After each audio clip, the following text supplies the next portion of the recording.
this part, we add lip sync to our scenes.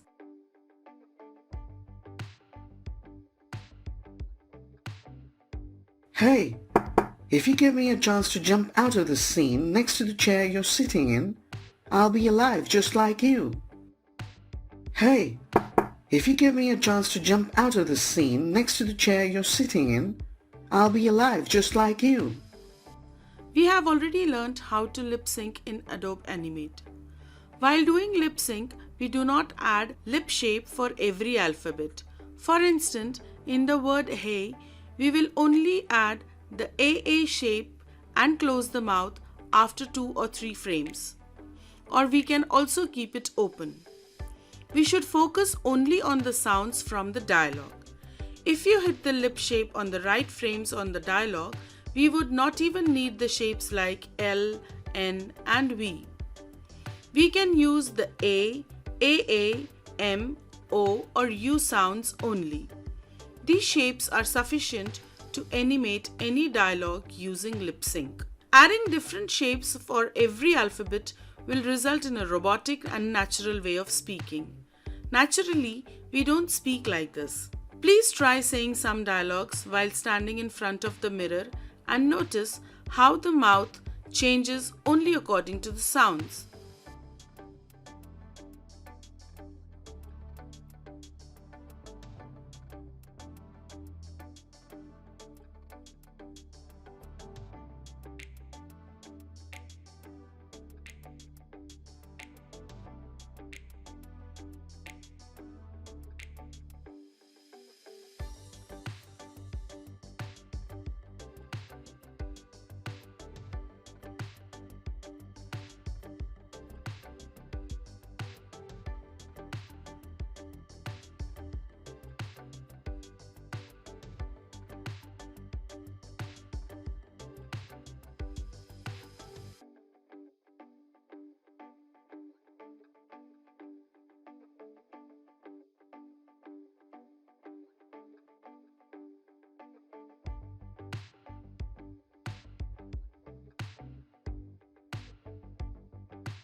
Hope you found this helpful.